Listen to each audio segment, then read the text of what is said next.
Hallo liebe Leute da draußen, ich bin's wieder, euer Dave, Deutschlands besten Airbrusher, nur mal so nebenbei. Ich habe für euch hier mal heute was Schönes mitgebracht, und zwar hat mich der liebe Sven gefragt, ob ich denn nicht ihm mal zeigen kann, wie man Federn airbrusht, beziehungsweise eine Eule. Eine Eule ist es jetzt nicht ganz geworden, weil dafür hat mir die Zeit tatsächlich einfach nicht gereicht, aber ich habe dir zwei wunderschöne Federn geairbrusht, einmal sogar rein nur mit der Airbrush und einmal mit dem Kratzen, einfach weil ich da öfters gefragt werde, wie das funktioniert genau mit dem Kratzen. Ich bin kein so großer Fan, habe es aber euch trotzdem mal mit reingepackt. Hier war es jetzt gar nicht schlecht. Und wieso? Weil wir hier heute einen transparenten Untergrund haben. Und zwar habe ich hier ein Saphirglas. Ich habe schon mal auf Glas geairbrusht. Das ist die Maria, die kann ich ja mal hier irgendwo in die Infobox reinballern. Und da habe ich das schon mal gemacht und das Stück hatte ich noch rumliegen, habe mir gedacht, komm, ich probiere mal noch mal ein bisschen rum. Ich experimentiere nämlich gerne mit verschiedenen Untergründen. Ja, man kann eben fast auf allem airbrushen. War halt eine neue Herausforderung aus einem Punkt, und zwar saugt das natürlich so gut wie nicht, ich glaube 0,4% oder so. Und eine normale Leinwand oder Metall, die haben eine viel höhere Saugfähigkeit und dann haftet die Farbe natürlich besser. Im Umkehrschluss ist es natürlich hier genau umgekehrt, die fließt fast sofort weg. Das war mega anstrengend, mega schwierig zu machen. Also die Federn wären wahrscheinlich noch qualitativ deutlich besser geworden, hätte ich es auf einer Leinwand gemacht oder auf dem Airbrush-Papier. Da ist es dann ein bisschen trickier und schwieriger auf mich gewesen, das Ganze umzusetzen, aber ich habe mir einfach gedacht, scheiß drauf, ich mache das einfach, weil ich da Bock drauf habe. Und wie gesagt, ich habe das Ganze am Ende nicht mit Klarlack versiegelt wie bei der Maria, die ich schon geairbrusht habe auf Glas, sondern mit meinem lieben Freund, dem Epoxidharz. Also das ist jetzt das dritte Produkt. Ich habe schon zwei andere benutzt, die waren richtig scheiße, und jetzt habe ich mir nochmal eins gekauft. Mir gedacht, ach, ein bisschen teureres Zeug, das wird schon funktionieren, hat mich schön haargenau an alles gehalten. 2:1 Mischungsverhältnis. Wirklich 5 Minuten lang mit dem Akkuschrauber drin, voll Gas rumgerührt, damit das auch wirklich eine Masse ist. Aufgetragen, schön mit dem Flammendinger da, die ganzen Bläsle weggemacht von der Oberfläche. Und das sah richtig geil aus. Und ich habe mir gedacht, hey, endlich mal, es hat funktioniert. Und et voilà, einen Tag später, es sieht richtig scheiße aus. Es hat 1000 Schlieren drin und komische Flecken gekriegt, also I don't know, warum das bei mir nicht funktioniert. Vielleicht habt ihr ja bessere Erfahrungen mit Epoxidharz oder Gießharz gemacht und könnt mir irgendwas empfehlen, was wirklich gut funktioniert und einfach glasklar auftrocknet. Das würde mir schon mega reichen, also schreibt es mir gerne in die Kommentare, wenn ihr irgendwas davon mal ausprobiert habt oder was empfehlen könnt. Was ich damit genau meine, ist, ich weiß jetzt nicht, ob man es gut sieht, weil ich habe es nochmal poliert.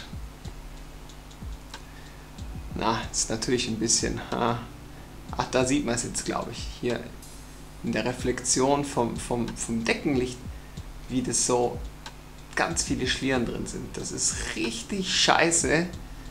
Ist jetzt hier nicht ganz so wild, weil es transparent ist, ja, dann fällt es nicht so stark auf. Wäre das jetzt auf einem nicht transparenten Hintergrund, sähe es richtig mies aus. So sieht es nur scheiße aus und nicht voll scheiße. Und es ärgert mich halt, weil das halt die Arbeit einfach kaputt macht im Endeffekt. Entschuldigung, ich habe heute wieder mich dumm und dusselig geredet. Also wie gesagt, es ist halt ärgerlich. Es kann unter Umständen das ganze Werk kaputt machen und sagt mir schon wieder, dass ich da einfach die Finger von lassen soll, aber ich kann es einfach nicht lassen. Ich probiere einfach zu gerne an dem ganzen Zeug herum. So, jetzt haben wir natürlich schon wieder viel geschwafelt. Ich würde sagen, wir fangen mit diesem Tutorial mit den Federn an, und Sven, ich hoffe, dir gefällt's. Vielleicht ist es ja wie gesagt keine Eule geworden, aber du kannst ja vielleicht sogar was Ähnliches machen, vielleicht noch ein Mantra dazu ranmalen oder so. Und da kann man vielleicht auch schon ein Bild machen, hast du auch schon was eigentlich ziemlich geil aussehen kann.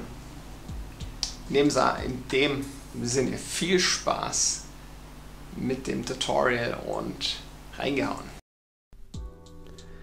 So, und da sind wir am Maltisch. Wir haben unser Glas schon mal schön vorbereitet. Wir haben das Ganze jetzt angeschliffen und mit Alkohol oder Silikonentferner entfettet. Deswegen habe ich das gerade noch mal ein bisschen mit der Luft an ein paar Stellen trocken geblasen, wo es jetzt noch nicht so trocken war. Und dann können wir nämlich auch schon direkt loslegen. Ich werde jetzt hier als allererstes den Stiel von der ganzen Feder erstmal machen, damit ich auch eine Richtung habe, wie groß und wie breit und wie lang das Ganze werden soll. Und dafür arbeite ich jetzt eben quasi schon mal die Mitte aus und fange jetzt schon an, so vereinzelt Härchen zu setzen.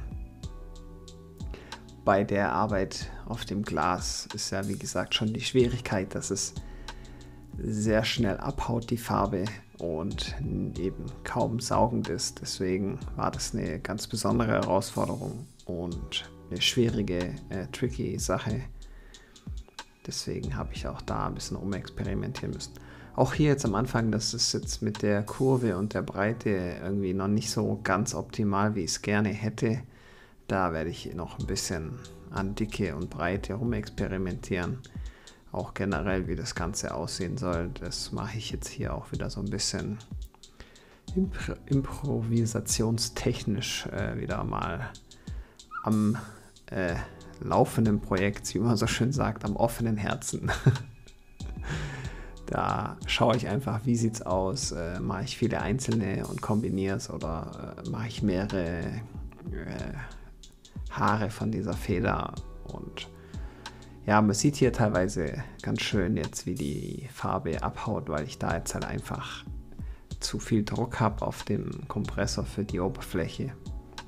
Ist aber halt, ja, ich kann da ein bisschen mit runtergehen, um dann die Gänsefüßchen ein bisschen zu verringern, aber auch nicht viel. Oder die Farbe ein bisschen dicker lassen, je nachdem. Ist jetzt da halt so ein bisschen Spiel, das habe ich auch mal wieder mal ein bisschen rumgefummelt, so ein bisschen an dem Ganzen. Das seht ihr aber natürlich nicht. Das passiert natürlich hinter der Kamera quasi. Ich habe das Ganze jetzt hier wieder in Echtzeit für euch am Laufen, komplett, so lange wie das gebraucht hat. Ich habe nur, wie gesagt, wieder unnötige Leerläufe oder Pistolenputzerei zwischendrin mal kurz weggeschnitten. Das ist für euch uninteressant, weil ihr da einfach nichts seht, außer dieses Standbild der Arbeit quasi.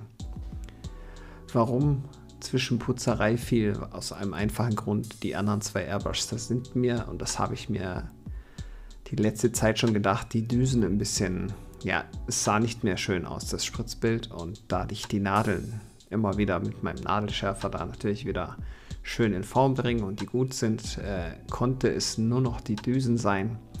Die sind jetzt aber auch verhältnismäßig schon mega lange drin und haben viele Projekte und viele Reinigungen und vieles Airbrushen schon mitgemacht, und tatsächlich war eine leicht angerissen und bei der einen hat tatsächlich sogar ein ganzes Stück gefehlt. Das habe ich ehrlich gesagt so krass auch noch nie gehabt.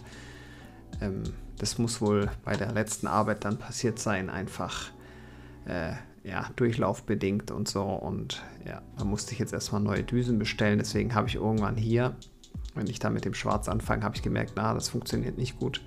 Habe ich überwiegend jetzt eigentlich nur noch dann alles mit der schwarzen Airbrush gemacht und eben da dann immer wieder hin und her gewechselt und dann die kurz gereinigt, dann wieder schwarz, dann wieder weiß, und ja, sowas Unnötiges habe ich dann halt eben aus dem Video rausgeschnitten, damit das nicht unnötig in die Länge gezogen wird. Wie ich jetzt sehe, ist jetzt wieder schon eine Stunde lang, das ist schon ziemlich lang. Die meisten gucken sich das, glaube ich, nicht so lange an. Was eigentlich schade ist, ihr solltet es euch nämlich in der ganzen Länge anschauen, gell? Von vorne bis nach hinten, ich mache es ja extra für euch. Na, aber da seht ihr einfach, wie so ein Arbeitsprozess funktioniert, wie ich mir das so ungefähr vorstelle. Ich habe tatsächlich eine Feder genommen, die bei uns jetzt am See rumlag. Wir haben viele, man mag es kaum glauben, viele Enten und Schwäne und so Gelumpe irgendwie am See unten. Ich wohne ja direkt am Bodensee dran und habe auch gerade Zugang zu einem Privatseegrund, und das hat schon ziemlich cool. Hat halt da den Vorteil, dass ich mir einfach ein paar geschnappt habe. Eine davon war eben so eine verdrehte, das ist die zweite, und eine war eben so eine Entenfeder und eine von einem Schwan. Und da hatte ich dann gleich mal ein besseres Referenzbild, kann man glaube ich nicht haben. Die waren halt ein bisschen natürlich durch Wetter und Regen und allem möglichen ein bisschen deliert, ein bisschen mitgenommen. Deswegen habe ich da auch ein bisschen mir die Freiheit rausgenommen, das ein bisschen umzudesignen, damit es jetzt hier nicht so eine abgefuckte, abgeranzte Feder wird, sondern eine schöne satte. Und genau, ich werde jetzt eben diese etwas größere Schwanfeder nur mit der Airbrush machen und nicht kratzen oder so, sondern einfach nur schwarz-weiß. Und die zweite Feder eben kratzen. Und ja, das kann man sich eigentlich aussuchen, wie man es möchte, was einem besser gefällt. Es ist bei dem transparenten Hintergrund hier natürlich schwierig, nachher dann wieder so Lücken, wie sie jetzt hier schon zu sehen sind, wieder einzubauen, weil ich nicht mit Schwarz quasi den Hintergrund wieder herstellen kann, weil der Hintergrund eben transparent ist. Da hätte ich rein theoretisch auch bei dieser Feder eigentlich die leeren Lücken wieder reinkratzen müssen, um das wirklich richtig zu machen, aber ich wollte es einfach bewusst komplett am Stück ohne kratzen lassen. Deswegen habe ich trotzdem darauf verzichtet, auch wenn es nachher der Sinnhaftigkeit und der Optik ein bisschen entgegenspricht, aber sei es drum, das war meine Entscheidung und deswegen arbeite ich dann nachher mit Schwarz und Weiß, wobei ich sagen muss, dass Schwarz mir dann teilweise zu krass war und ich dann wieder gegengearbeitet habe, aber das werdet ihr ja dann noch selber sehen. Und genau, jetzt arbeiten wir hier einfach die verschiedenen Teile der Feder aus und dann melde ich mich einfach wieder, wenn es wieder was Spannendes zu sagen gibt.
Also ihr seht, wie das Ganze ungefähr jetzt hier abläuft mit diesem etwas geschwungenen, damit man eben so eine Feder hinbekommt. Ich habe da jetzt extra die Rückseite genommen. Und da sehen wir jetzt die Airbrush mit der kaputten Düse und sie sprenkelt brutal. Und da habe ich gewusst, okay, die ist jetzt wirklich durch. Ich habe gerade nochmal kurz abgecheckt, ob es irgendwie noch verstopft ist oder so. Und dann habe ich mir gedacht, na, so krasses, ekelhaftes Spritzbild hatte ich schon lange nicht mehr. Und das war eben die mit dem etwas rausgebrochenen Stück aus der Düse. Und da habe ich mir gedacht, nee, das versaut mir die Arbeit. Da sieht man es jetzt richtig schön, wie hässlich das aussieht. Also bei so einem Spritzbild spätestens, da müsst ihr dann auch hellhörig werden. Da stimmt etwas nicht. Und da habe ich die eben dann nochmal zerlegt und nachher beim Reinigen, nachdem ich mit dem Projekt fertig war, habe ich mir die eben nochmal genau angeguckt, unter Mikroskop vor allem. Und eben wie gesagt, bei der einen Düse war ein leichter Rest drin. Das kommt halt einfach vom Reinigen und von der Nadel. Wenn man da mal zu stark reinigt oder zu fest reindrückt, dann sprengt es eben die Düse oben auf. Das habe ich euch übrigens in meinem Reinigungstutorial mal genau gezeigt. Das geht, glaube ich, auch so 15 Minuten oder so. Da könnt ihr das nämlich genau richtig schön sehen, wie man die A gescheit sauber macht und B, auf was ihr achten müsst, damit sowas eben nicht so schnell passiert oder weniger schnell. Das lässt sich auf Dauer auch gar nicht vermeiden. Irgendwann sind die brüchige und kaputt und irgendwann gehen die halt mal in den Arsch. So ist es halt einfach. Aber da seht ihr dann einfach, wie das funktioniert, wie man das macht. Und da eben dann die logische Schlussfolgerung, ich wechsle dann eben auf die Evolution AL Plus, die ich da habe. Und genau, dann habe ich eben nur noch durchweg die benutzt. Ja, die ist halt gleich viel smoother und gängiger und alles. Das sieht man halt jetzt natürlich hier direkt den Vergleich. Ja, jetzt hatte ich da halt schon eine extrem dunkle Farbe, die wäre das nicht kaputt, auch nicht so extrem gewesen. Da muss ich natürlich nachher nacharbeiten. Sieht man hier den Vergleich, das ist um einiges heller, weil die Farbe eben verdünnt ist. Und eben durch die kaputte Nadel war die natürlich, kam natürlich viel mehr Material und dadurch war es natürlich viel dünkler auf einen Schlag. Und was ich eben meinte vorhin, hier ist die Feder quasi, da fehlen quasi die Teile. Die Feder hat quasi verschiedene Stücke, wo die Federn zusammenkleben und dann ein bisschen Loch haben. Das müsste ich jetzt hier an dem Glas eigentlich rauskratzen, damit es richtig stimmt. Aber ich wollte es euch halt, wie gesagt, am Stück nur mit der Airbrush zeigen. Und das sieht man jetzt hier noch nicht so krass, weil hinten noch die Schutzfolie auf dem Glas klebt. Dann sieht es noch halbwegs in Ordnung aus, aber wenn die halt nachher komplett transparent ist, dann fällt das schon ein bisschen auf, dass es nicht ganz so stimmt und nicht korrekt ist, aber ja, ist so ein Makel, der fällt halt mir wahrscheinlich mehr auf als allen anderen, aber das ist halt trotzdem so. Und genau, hier arbeite ich jetzt einfach nochmal ein paar Strukturen rein in die Federn, damit das Ganze nicht ganz so untergeht.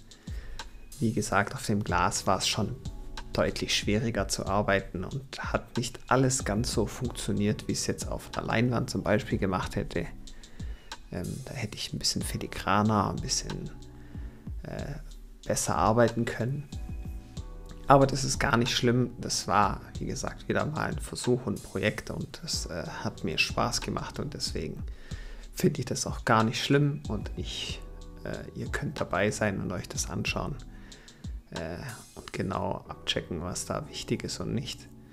Dafür mache ich ja auch die Tutorials, dann könnt ihr schon mal sehen, was es mal für Fehler machen kann und welche ihr nicht unbedingt selber machen müsst, wenn ich sie schon mache. Und da bin ich, wie gesagt, so transparent und zeige es euch und habe damit auch gar kein Problem.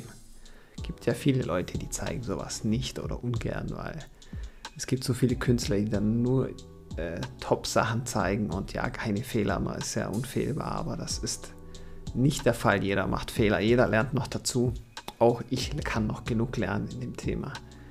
Und genau, da sieht man eben, wie man jetzt mit der ganzen und nicht kaputten Düse schön fein arbeiten kann und wie das dann auszuschauen hat.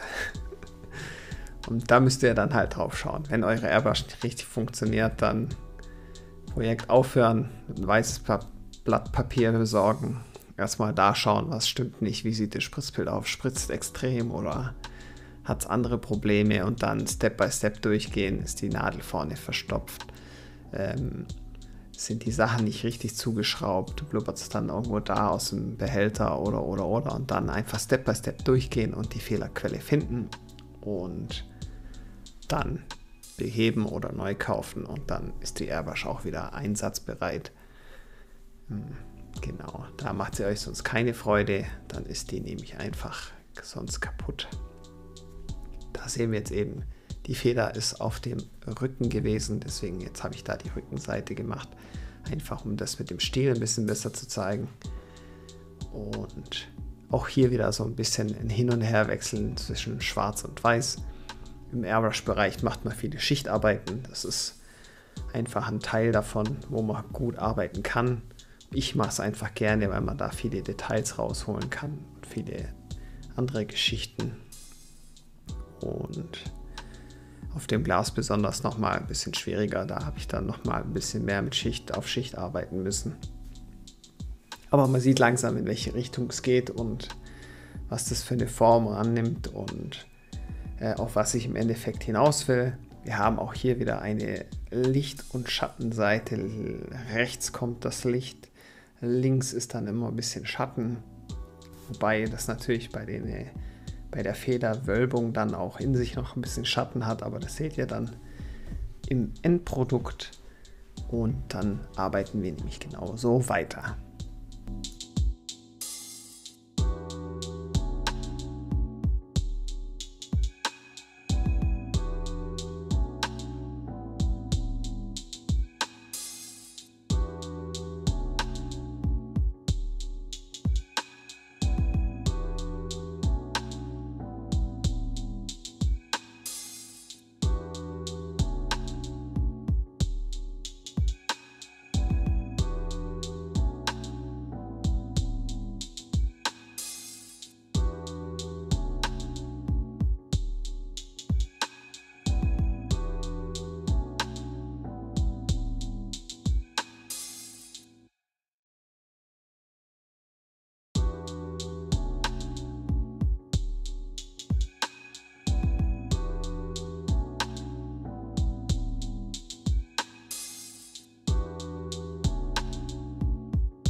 So, jetzt haben wir die linke Feder schon fast fertig. Ich werde aber natürlich, während ich an der rechten Feder arbeite, immer mal wieder auch auf die linke switchen, weil mit der Zeit mir dann auffällt, der Kontrast gefällt mir nicht oder die Farbe gefällt mir nicht und. Und deswegen werde ich da immer noch mal ein bisschen hin und her switchen. Und hier machen wir eben einige Schwung in die Feder, die war so ein bisschen in sich verdreht. Ich habe es dann künstlerisch noch mal ein bisschen weiter verdreht im Kopf quasi. Und habe das dann noch mal ein bisschen verändert, damit es noch geiler aussieht. Aber die war fast ähnlich so. Und genau, da machen wir quasi genau das Gleiche. Wir gehen einfach mal die Mitte durch, damit wir einmal die Mitte haben. Und anhand der können wir dann ganz schön die weiteren Arbeiten ausgehend machen, die Dicke und die Breite und. Und dann ist das nämlich alles gar kein so ein Hexenwerk mehr. Auch hier musste ich wieder mehrfach erstmal über die Mitte fahren, damit es auch einen etwas deckeren Stil gibt. Auch hier musste ich natürlich wieder aufpassen, dass mir das Ganze nicht gleich abhaut. Deswegen immer mal wieder mit nur Luft zwischen reintrocknen. Und genau, hier fange ich jetzt dann schon mal an, so ein bisschen die Haare reinzuziehen und die Wölbung zu machen. Auch hier ist einfach wieder genaues Airbrushen gefragt. Da braucht man wieder eine gute Airbrush-Kontrolle. Zur Not könnte man natürlich auch einen Großteil mit dem Pinsel machen, wenn man da noch nicht so fit ist. Oder einfach ein bisschen dicker die Haare machen. Beziehungsweise hier braucht man auch nicht ganz so filigran arbeiten, weil wir natürlich noch kratzen. Da ist natürlich das Kratzen das wird halt sehr großen Unterschied zu dem anderen machen, weil wir damit quasi die ganzen Haare und die Härchen ausarbeiten. Man könnte rein theoretisch auch quasi viel, viel deckender und schichtiger arbeiten und dann rauskratzen alles. Bloß ich bin es halt gewohnt, so zu arbeiten, habe auch hier jetzt so weitergearbeitet, wie ich es quasi fast schon bei der rechten machen würde, weil es einfach bei mir so schon drin ist. Es ist jetzt nicht zwingend notwendig, aber war bei mir halt so drin, deswegen habe ich es auch noch so weitergemacht, obwohl ich quasi nachher noch kratze. Und genau, da arbeiten wir dann quasi ähnlich weiter wie bei der ersten Feder. Vom Prinzip her erstmal. Ist für euch auch eine gute Übung. Wenn ihr noch ein bisschen feiner arbeiten wollt, dann könnt ihr das auch so machen. Ist auch nicht verkehrt. Also verkehrt ist es sicher nicht.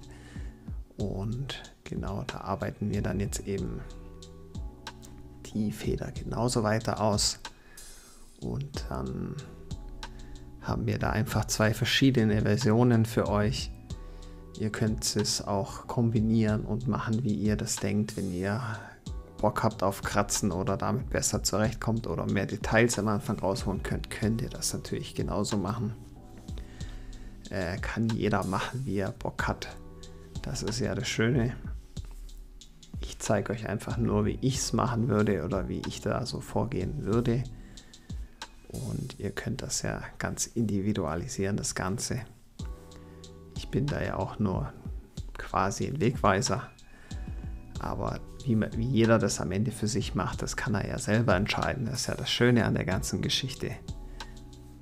Und genau, da werden wir jetzt erstmal noch ein bisschen, da habe ich jetzt mal vergessen, ein bisschen die Reinigung oder Zwischendingens rauszuschnipseln, aber es ist halb so wild, das lasse ich jetzt drin. Da habe ich jetzt keinen Bock mehr, das ganze Video wieder umzuschnipseln.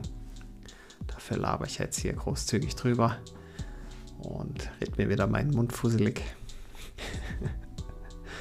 So, da gehen wir jetzt nämlich weiter.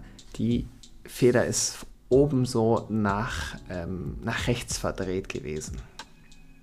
Und das habe ich jetzt auch versucht so nachzumachen. Also ich habe so einen Rechtsdrall. Ich habe sie dann auch mal wieder in die Hand genommen und angeguckt und dann einfach so diesen Rechtsdrall genommen. Aber ich habe sie natürlich auch hier erstmal nur schwarz-weiß gelassen und nicht so in den ganzen Farben, die da eigentlich hatte, weil das hätte jetzt hier mit dem Glas dann noch für deutlich mehr Arbeit gesorgt und mit den Farben etc. Und da habe ich mir gedacht, nee, Das Glas ist mir jetzt schon schwierig genug. Ich werde jetzt mal dabei bleiben und das Ganze dann auch einfach so aussehen lassen wie die andere Feder. Das ist ja das Schöne an der Kunst, da kann man sich das so gestalten, wie man möchte. Muss ja auch nicht immer haargenau alles so aussehen, wie es aussieht. Da kann man sich ja schön die Freiheiten rausnehmen und das ist ja auch das Tolle daran. Und jeder kann so sein Ding machen, wie er das für richtig hält. Und genau, da werden wir jetzt erstmal das Ganze schön weiter ausarbeiten.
So, da sehen wir doch schon das Skalpell.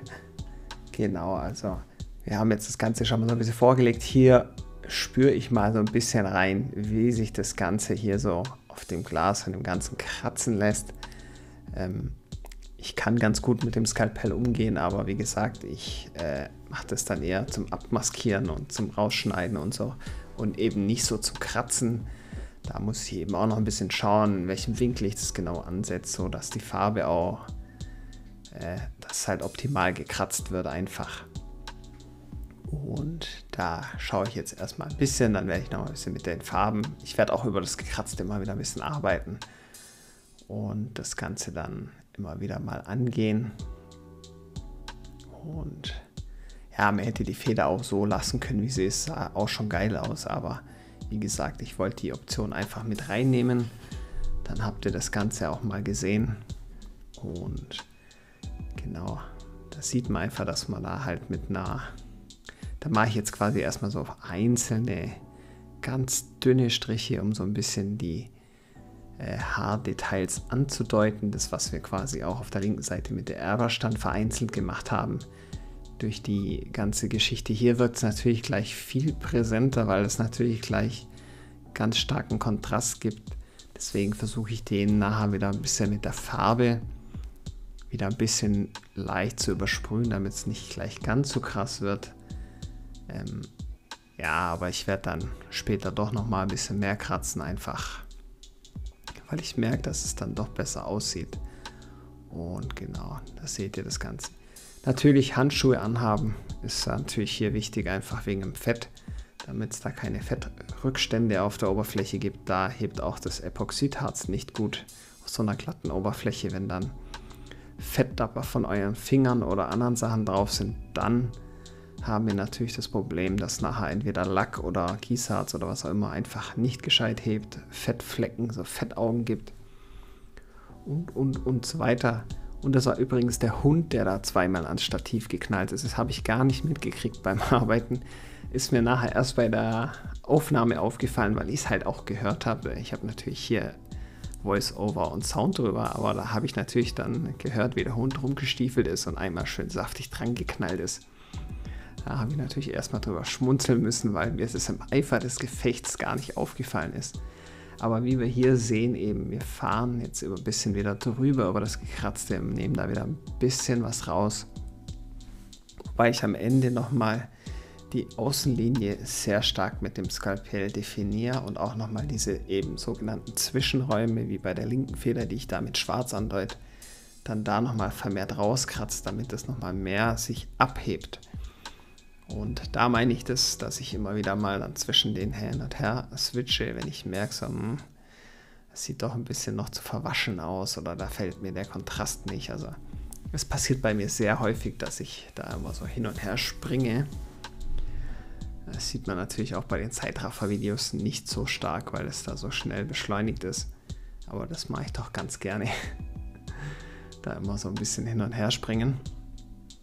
Genau, und da arbeiten wir dann eben bei der kleinen Feder nachher nochmal viel mehr mit dem Skalpell, wobei ich sagen muss, ich glaube, der letzte Teil, wo ich am meisten gekratzt habe, den habe ich tatsächlich, ist tatsächlich die Kameraspeicher voll gewesen und dann hat der einfach abgeschalten und ich habe das nicht gemerkt, deswegen ist das nicht drauf, aber am Schlussbild seht ihr das nochmal. Da habe ich auch einmal noch das Bild mit der Folie drauf, damit man das noch besser sieht und einmal dann eben ohne Folie. Aber da seht ihr dann, wie ich die kompletten Federnteile auch richtig definiert habe. Da könnt ihr das dann sehen und dann versteht ihr auch, was ich damit meine.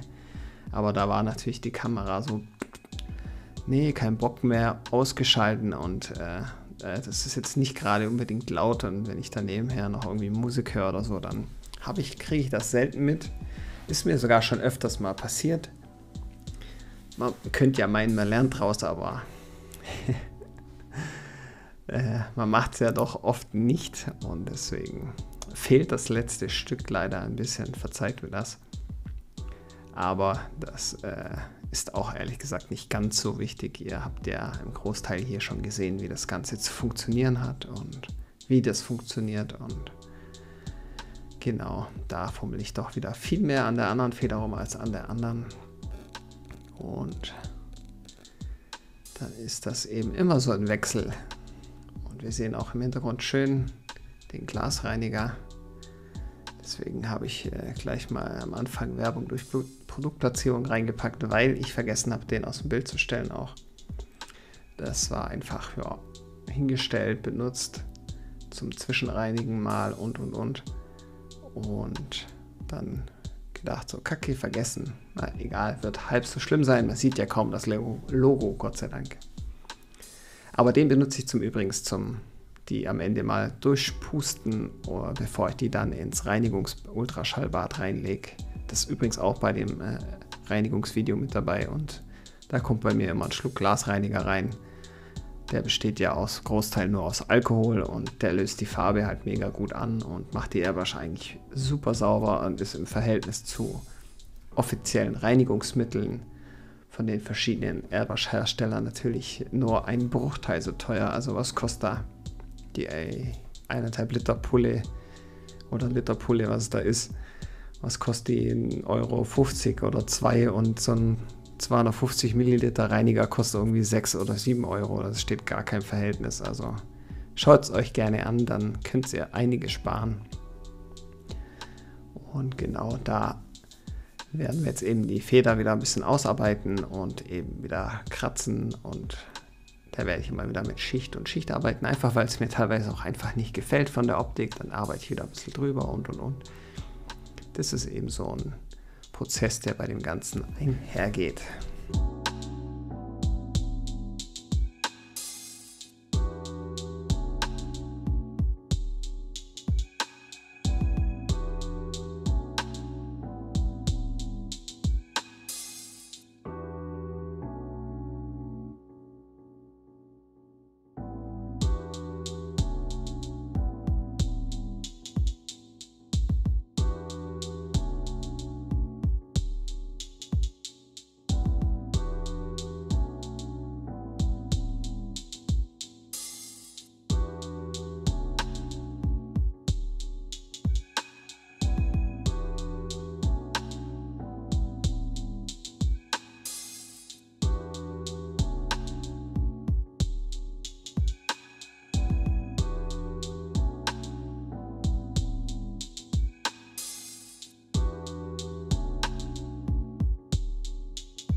So, jetzt arbeite ich hier. Habe ich natürlich nochmal viel mit Schwarz gemacht. Das hat mir gar nicht gefallen. Das war da habe ich den Kontrast wieder runtergenommen mit einem Weiß.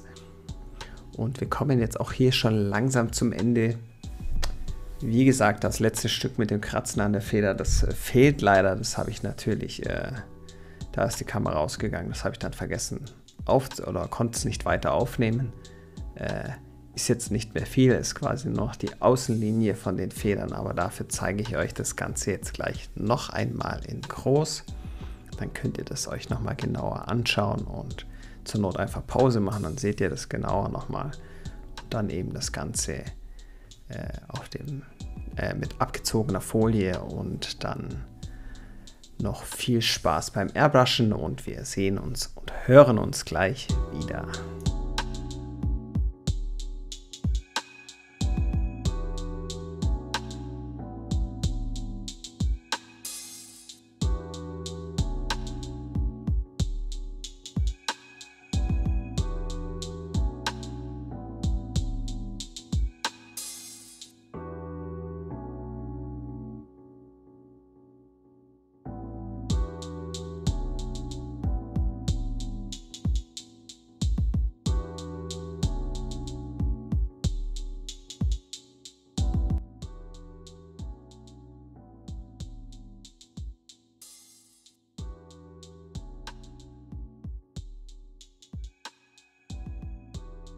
So, ihr wisst jetzt, wie man eine Feder airbrusht, sogar auf geilem Glas.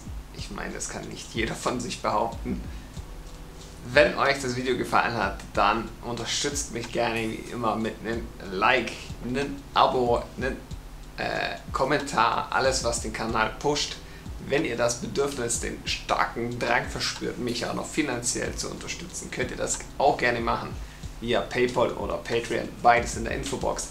Kein Muss, aber natürlich mega geil. Ja, in dem Sinne wünsche ich euch noch einen schönen Start in euren Tag oder in eure Abendunterhaltung, was auch immer. Haltet die Ohren steif und reingehauen!